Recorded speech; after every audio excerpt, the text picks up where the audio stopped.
भारतीय विमा नियामक प्राधिकरणाने आता सर्व ज्येष्ठ नागरिकांना विमा देण्याचे ठरवले आहे, म्हणजेच आरोग्य विमा देण्याचे ठरवले आहे। तर कोणत्या ज्येष्ठ नागरिकांना हा आरोग्य विमा मिळणार आहे, त्यासाठी वयाची अट काय लावली आहे किंवा हे नियम काय असणार आहे त्याची सर्व माहिती आपण आजच्या व्हिडिओमधून पाहणार आहोत। सो व्हिडिओ नक्की शेवटपर्यंत बघा आणि अजूनही आपल्या चॅनलवर जर नवीन असाल तर चॅनल मात्र सबस्क्राइब करायला विसरू नका। त्याचबरोबर शेजारील बेल आयकॉन प्रेस करा, म्हणजे असेच नवनवीन अपडेट तुमच्यापर्यंत रेग्युलर पोहोचत राहतील। तर पाहूयात हे नियम काय आहेत, कोणत्या ज्येष्ठ नागरिकांना हे विमा कवच म्हणजेच आरोग्य विमा कवच मिळणार आहे, कोणत्या ज्येष्ठ नागरिकांचे सर्वच उपचार हे मोफत होणार आहेत। भारतीय विमा नियामक प्राधिकरणाने आता 65 वर्षाची आरोग्य विम्याची अट काढून टाकली आहे। यामुळे 80 अथवा 90 वर्षाच्या म्हणजेच वयाच्या ज्येष्ठांनाही आरोग्य विमा खरेदी करून त्यांचे संरक्षण हे मिळवता येणार आहे। आता याची अंमलबजावणी कधीपासून होणार आहे पहा, तर भाजपने लोकसभा निवडणुकीच्या जाहीरनाम्यात 70 वर्षावरील सर्वांना सरकारच्या आयुष्यमान भारत आरोग्य विमा योजनेअंतर्गत संरक्षण दिले जाईल असे जाहीर केले आहे।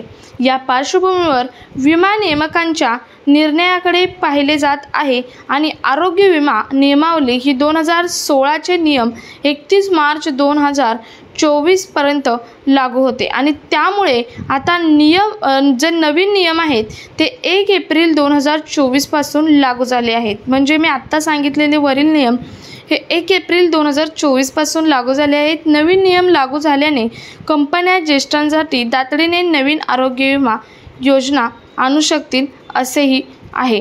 सो विमा कंपन्यांकडून आरोग्य विमा सर्वांपर्यंत पोहोचावा या उद्देशाने पावले उचलली जात आहेत। त्यामुळे आरोग्य विमा खरेदी करण्यासाठी वयाची कमाल अट काढून टाकण्यात आले आहे। म्हणजे तुम्हाला माहीत आहे की वयाच्या 60 ते 65 वयापर्यंत याआधी आरोग्य विमा मिळत होता, ती अट काढून आता 90 वर्षापर्यंत आरोग्य विमा हा प्रत्येक ज्येष्ठ नागरिकाला मिळणार आहे। हेही विमा कंपनीच्या नियमामध्ये विमा कंपन्यांनी निगमित केले आहे। यामुळे आरोग्य व्यवस्था अधिक सर्वसमावेशक होणार आहे।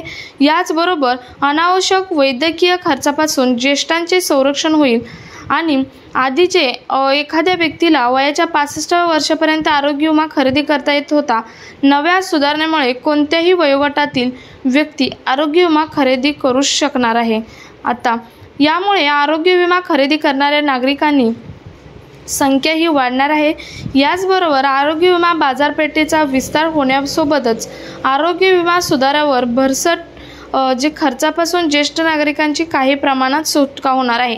याचा फायदा तसं पाहिलं तर मोठ्या प्रमाणात ज्येष्ठ नागरिकांना होणार आहे, कारण जसजसे ज्येष्ठ नागरिकांचे वय वाढेल तसे आजारपणही वाढत असते आणि तसा खर्चही वाढत असतो।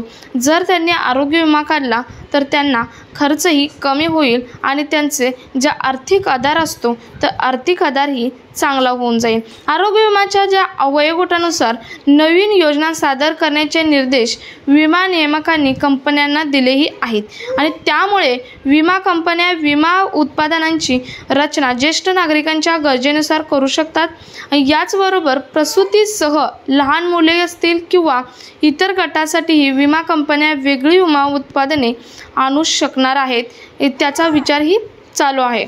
तसेच याचबरोबर ज्येष्ठ नागरिकांसाठी नवीन योजना आणण्याचे निर्देशही नियामकांनी दिले आहेत। जुन्या योजना बऱ्याच ज्येष्ठ नागरिकांना माहीत आहेत, परंतु यानंतर ज्येष्ठ नागरिकांसाठी नवीन योजना आणण्याचेही निर्देश हे विमा कंपन्यांना देण्यात आलेले आहेत। आधीच्या आजारापासून संरक्षण करण्याबद्दल त्यांनी असे सांगितले आहे की एखाद्या व्यक्तीला जर विमा खरेदी करण्याच्या कालावधीच्या आधी असलेल्या आजारांना विमा संरक्षण देणे आता बंधनकारक आहे। म्हणजे याआधी समजा एखाद्या व्यक्तीला कर्करोग असेल, हृदयविकार असेल, एड्स असेल अथवा मूत्रपिंड निकामी होणे असे गंभीर आजार असतील, म्हणजे मोठमोठे असे आजार असतील तर त्यांना विमा संरक्षण हे नाकारले जात होते। त्यांना विमा संरक्षण विमा हा देता येत नव्हता किंवा त्यांना तो खरेदी करताही येत नव्हता। परंतु या आजारांच्या आधारावर विमा कंपनी आरोग्य विमा नाकारू शकत नाही। सध्या आरोग्य विम्यामध्ये असलेल्या पूर्वीच्या आजाराचा प्रतीक्षा कालावधी हा 48 महिने होता, तर हा नव्या नियमानुसार 1 एप्रिल 2024 पासून जे नवीन नियम लागू केले आहेत, या नवीन नियमानुसार हा कालावधी 36 महिन्यापर्यंत केला आहे। पहा, सर्वात महत्त्वाचं ही एक अपडेट आहे, ते म्हणजे 48 महिन्यांवरून 36 महिन्यांवर हा वेटिंग पिरियड, ज्याला वेटिंग पिरियड म्हटला जातो, तो करण्यात आलेला आहे फक्त ज्येष्ठ नागरिकांसाठी। त्यानंतर झालेल्या आजारांना विमा संरक्षण देणार आहे। आधीच्या आजाराचे कारण सांगून विमा कंपनी संरक्षण नाकारू शकत नाही आणि नाकारूही शकणार नाही, त्यांना तसे निर्देशही देण्यात आलेले आहेत। 65 वर्षाखालील सर्व वयोगटातील व्यक्तींनी आरोग्य विमा संरक्षण द्यावे हा उल्लेख विमा नियामकांनी नवीन नियमात केलेला नाही। याचा अर्थ आधी 65 वर्षाखालील व्यक्तींना विमा संरक्षण देणे बंधनकारक होतेच, मात्र 65 वर्षावरील व्यक्तींना विमा संरक्षण देण्यास मनाई होती, ती मनाई आता काढून बंधनकारक करण्यात आले आहे। 65 वर्षावरील जे ज्येष्ठ नागरिक आहेत त्यांना विमा संरक्षण देणे। आता सर्वात महत्त्वाचं म्हणजे 65 वर्षावरील सर्व ज्येष्ठ नागरिकांना हा विमा, आरोग्य विमा संरक्षण आहे ते मिळणारच आहे, परंतु त्यांना काही सावधगिरी बाळगण्याची पण तितकीच गरज आहे।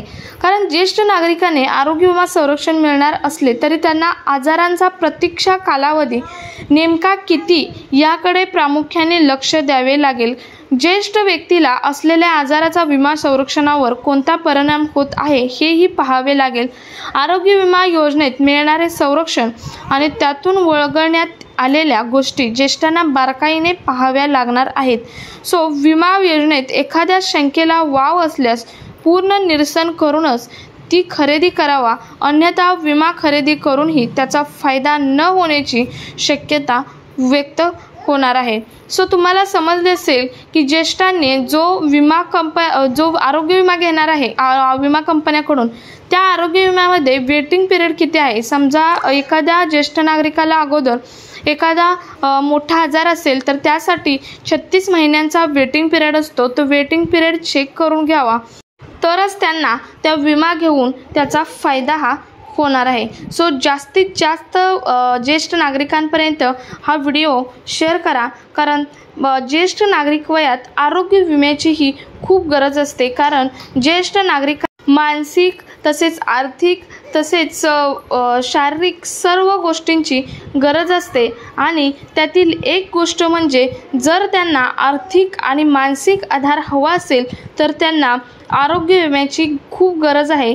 त्यामुळे कोणत्याही ज्येष्ठ नागरिकाकडे प्रत्येकाकडे एक आरोग्य विमा असणे तितकेच गरजेचे आहे।